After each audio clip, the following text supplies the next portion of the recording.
Hi guys, how are you guys doing? I know this is not my regular stuff. I'm literally recording this video and I'm not feeling the energy that I always have because so much has been going on, but I will be telling you guys everything along the line because this is going to be another chit chat get ready with me. You guys really like the one that I did last time, so I decided to do another one. You guys already know how it is with me. I like to share my highs and lows, so if I'm going through something, I think it's only fair for me to come on here and carry you guys along so you guys can watch how I go from this no edges to that. And we're just gonna gist along the line, but I'm gonna do my hair because that would take forever on camera. So I'm gonna do my hair and then come back and then we start my makeup and I'll fill you guys in on everything that is going on. Okay. Last year, 2019, yeah, me between March and May 2019, I was going through anxiety and depression mode, so I had to seek help and I had to go through like 2 months of intense therapy where I literally have to sit down with a therapist and just vent and get everything out, and also get like some medical treatment for it.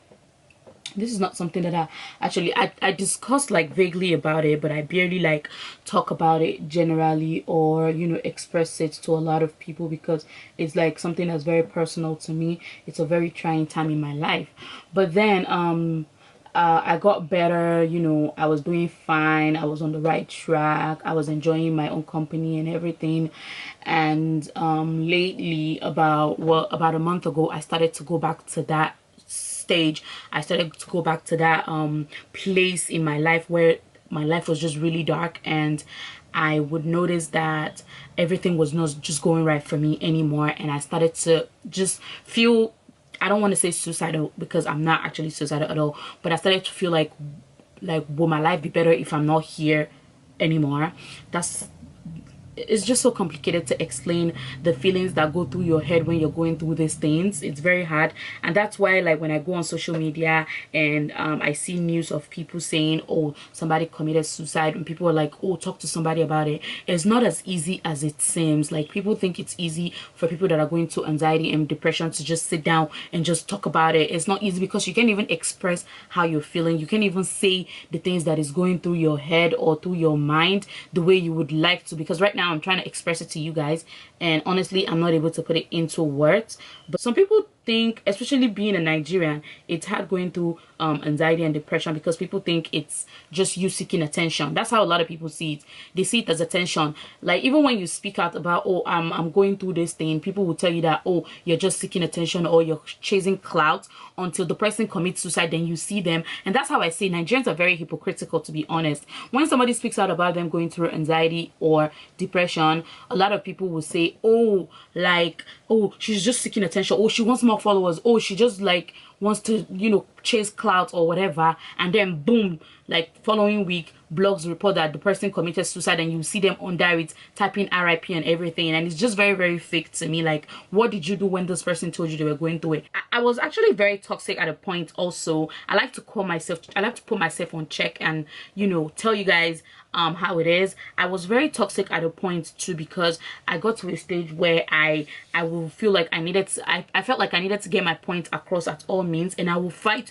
like tooth and nail on social media. Like, I will fight on blogs, and it got to a stage where some people saw me as very toxic. Like, when I make comments, somebody will say, oh, I always see your comment on every blog, you're everywhere, oh my god, you're always fighting. And as much as I'm the kind of person that I really don't care what anybody thinks, it started to get to me at a point like, oh yeah, I'm growing up, I need to make some changes. How are people viewing me? How are people seeing me? I don't want to be that person that is being seen as very negative, or that is being seen as somebody that is always fighting. And so I put myself together and I rebranded my my brand.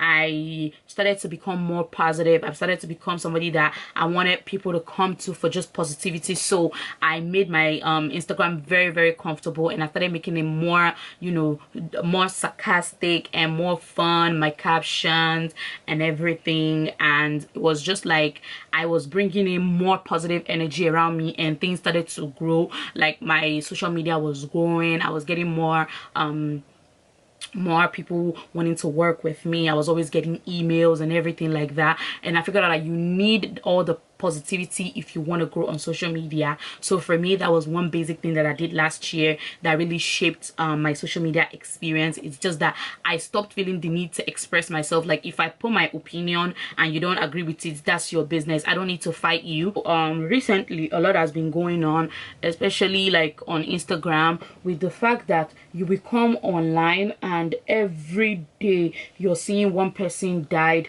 another person died, like, oh, somebody got raped, somebody got kidnapped, and it was just getting overwhelming for me, especially somebody like me that has dealt with, you know, mental health issues. It was just affecting me because I'm like, oh, it's one thing or the other. And if you know me, you would know that one of my biggest fears in life is losing people that are very close to me. And guess what? The day that I decided to take that 1 week hiatus from social media, that same day I got a call from my mom that I lost one of my aunties, and somebody that I, you know, considered very close to the family, and it just made everything just sink in, like, oh yeah, this is how these people are feeling at the moment.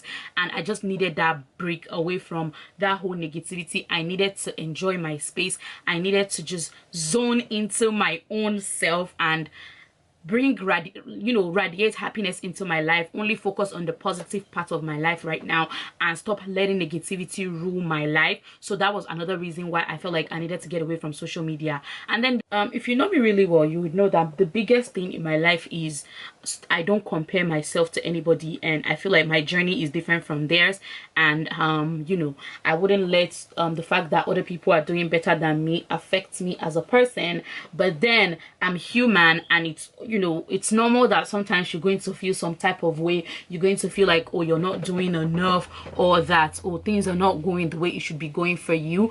And I'm speaking about this in terms of relationship. It has gotten to the stage where, like, every time I come online, a friend of mine is getting married, another person is getting engaged. This is why I actually unfollowed a lot of pages like Bella Ninja and pre-wedding photos and all that kind of stuff, because I feel like every time you come online, even though you're happy for them, you still kind of feel some type of way about yourself. Like, I then entered this sad box where, like, every night I will pray and cry myself to sleep, and that is a very bad thing, honestly. As much as it's good to express yourself, you know, cry once in a while if it makes you feel better, you also need to understand that you cannot always come here and be sad because other people are doing better than you. And that's something that I had to tell myself, like, oh my god, Coco, you cannot be sad every night. Like, every night I was crying to bed. Like, I'm serious, every single night I was out here crying to bed, and it was just not making any sense. And then I noticed that every day when I wake up, before I even pray for my father or my mother, or before I pray for myself, one of the top prayers is that God send me a boyfriend, a serious boyfriend, or God send me somebody. Like, it was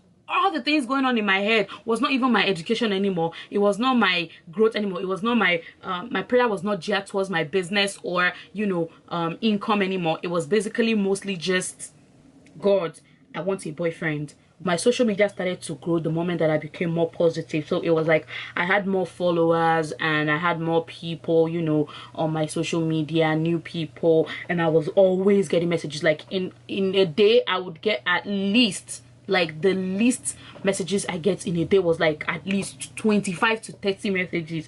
And if you think about it, I'm human, I'm a very young woman, I have other things going on in my life. Think about the fact that there's a business to be ran, and also I'm in school, there's homework, there's papers due, there's all these things going on, and people expect me to be able to reply their messages like right away. And if you don't reply their messages on Instagram, you automatically become that proud girl. Oh, I messaged that girl, she didn't reply, she's very proud.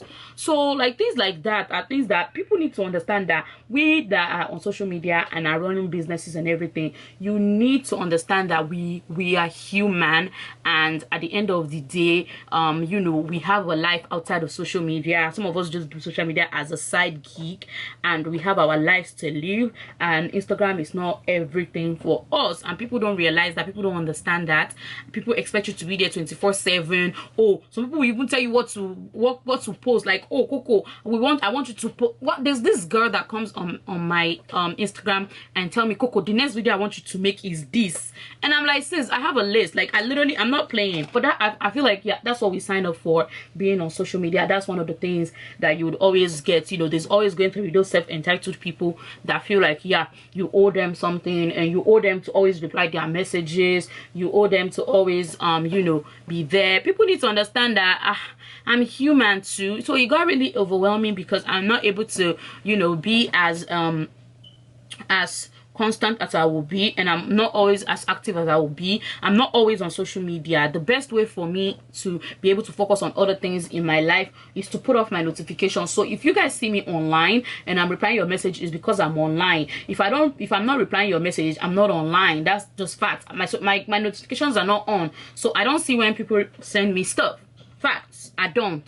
So if I don't come on Instagram, I'm not going to see your message. So people don't realize and understand that outside of social media, I have a life that I have to live, and that's really just overwhelming, and it makes me really, really sad because I'm not able to reply everybody every day. But then I shouldn't be apologizing for this because I'm human just like you, and just because I run a very huge platform, which even makes it more harder for me than it will be for you. Another thing fueling the anxiety is this whole corona thing.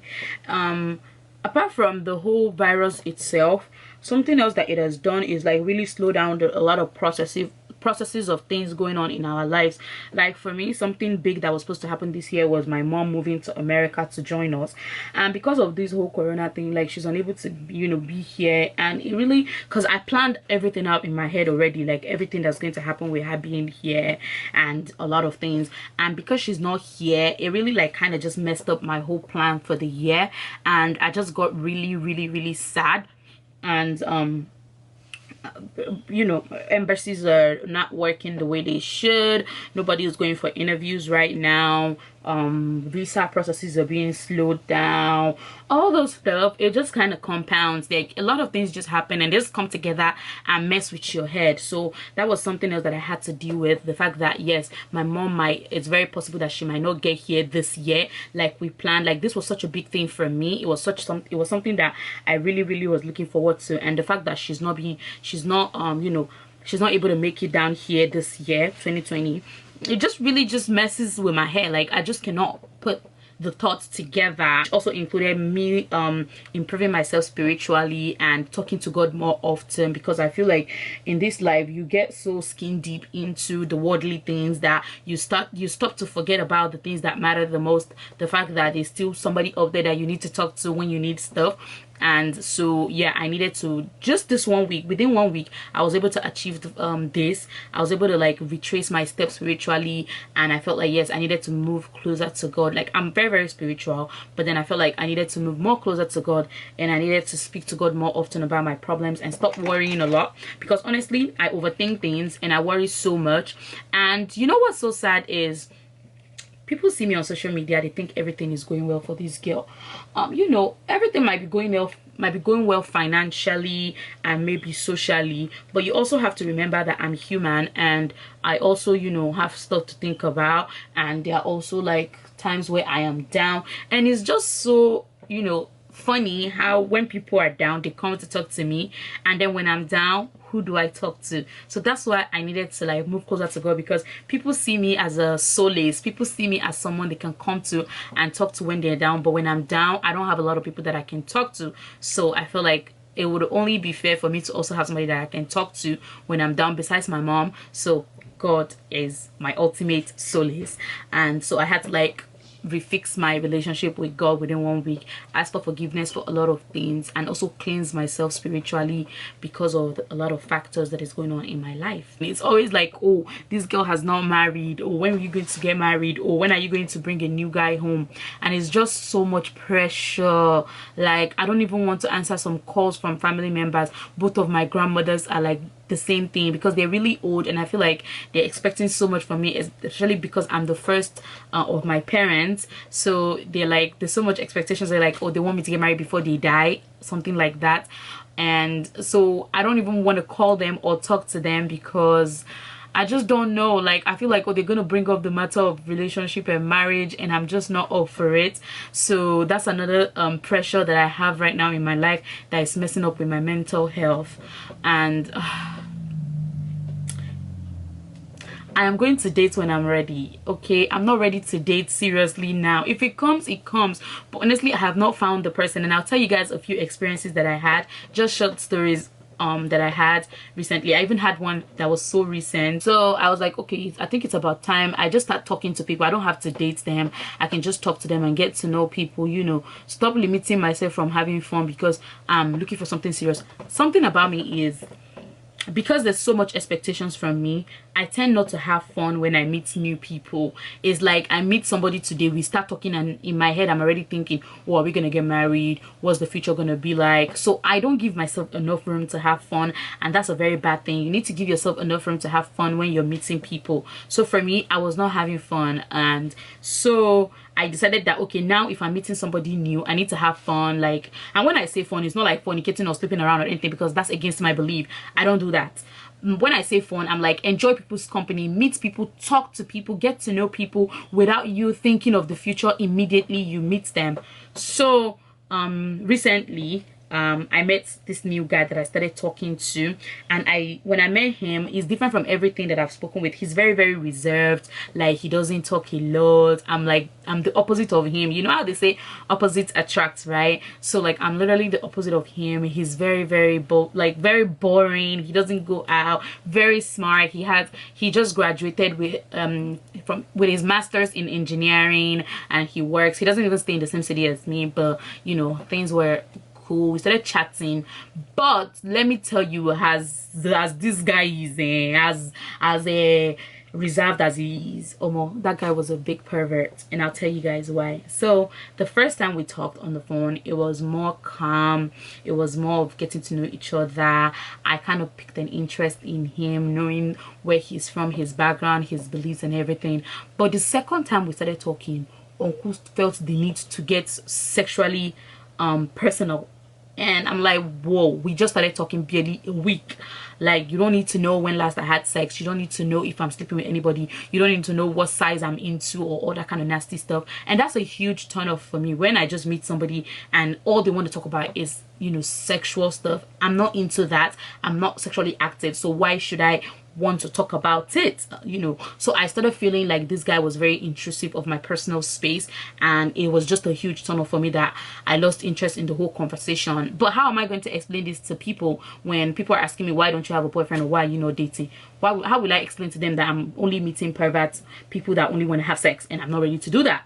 Honestly, the average Nigerian guy that we're meeting nowadays, they are not big on energy. They are not big on putting in effort. Like, they just want to date you and just be there, and you're not putting in effort. I want to go on dates. I'm very young. I need to get these experiences. I just don't want to date you and then marry and that's it. I want to enjoy things. I want to travel with my partner. I want to, you know, go on dates. I want to dress up and just feel like I'm being appreciated by somebody that I'm with. I appreciate myself on the normal, okay, but it's also going to be nice to be with somebody that matches your energy, that's like, oh my god, like you post photo, they're like, damn, that's my girl, or you know, just somebody that makes you feel so appreciated. That's something that I'm looking for in a relationship as I am right now. And I don't think I'm ready to settle for less because, oh, I'm growing old and I need to settle down. It does not mean that I'm just going to settle for just anyhow person. Nah. Something else that makes me so mad about Instagram is how people feel like you owe them explanation. You know, like when you go to shop for a luxury item, you go to like maybe Gucci or Louis Vuitton, you have to explain yourself all the time, like, oh, I'm able to afford this, guys, calm down. People will tell you, oh, you should be investing that money. People want to tell you how to spend your money on social media, especially Nigerian social media. Oh my god, the moment that they see that you're wearing designer, or you go to shop for designer or something and you post it, they automatically think you're dating a Yahoo guy, or oh, you're into sugar daddy business, or somebody sponsoring your life. The average Nigerian person does not think that you can just get up one day and take out of your account and go and spend like $2,000 on yourself, on a purse that you've worked really hard for. And that thing is very, very, very, very, very, very, very, very, very, very absurd. Okay, there's some people that work hard and can afford little luxuries here and there, and they don't have to, you know, sell their body. And for people that want to sell their body for it, it's none of your business. At the end of the day, they don't owe you any explanation. Whatever, you have the same, as a woman, you have the same vagina as they do. If you feel like you want to use it to get what you want. Good luck to you. Stop judging people for the way they choose to live their life, especially adults. And I find it toxic when I feel like I need to explain myself all the time, like, hey guys, calm down, I can afford this. Hey guys, calm down, like I have an investment, I have savings already. This is just something that I want to get for myself, and it's so toxic. It's very, very. So as a dark-skinned woman, you know that we have to be conscious of our body. And one of the last things that messed with my mental health in the last few months was actually the fact that, you know, I did keto worked for me for a little while, to be honest. I'm not gonna come on here and lie to you guys that, oh, I've lost 100 pounds.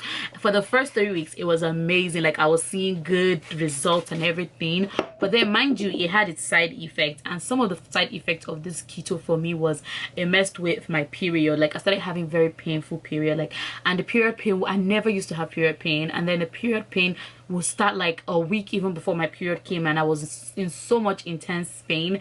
And that just is just so hard, because period pain is something that I've never experienced. Like I never had to experience it growing up, and now I'm what, 25, and I'm experiencing period pain for the first time in my life because of the whole fat that I'm putting into my body.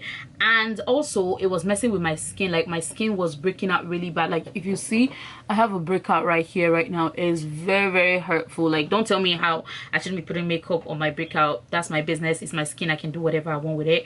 But yes, I was actually breaking out, and this one does not hurt anymore. This is just like a scar that a breakout left. Like I had a very huge breakout, which is actually better now. My skin is doing very, very well now. You guys saw my skin in the beginning. It was not that bad, but trust me, as of last week, oh my god, I had very, very humongous, you know, breakouts on my face, and it was just killing me, because I'm very conscious of my body. Even though I don't care what people say, I still try as much as possible, not for myself but for other, not for other people, but for myself. I still try to, you know, maintain a healthy lifestyle, you know, diet, do a little bit of light exercises. I have actually been doing like 5 minutes of yoga every morning now. I know, right? I know, you gotta do what you gotta do.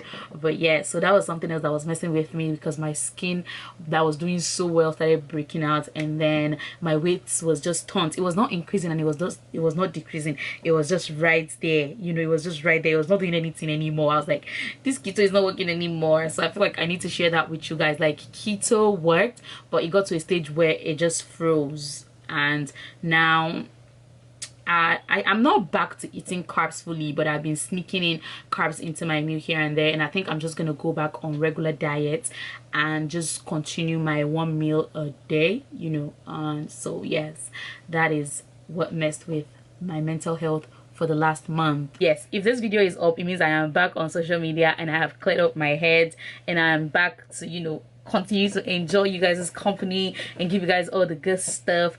And I made the makeup to be school and work friendly for nurses, and I am wearing my scrubs right now. So yes, I'll see you guys in my next video. Stay safe and be happy, stay happy, and don't let anybody steal your joy. Bye.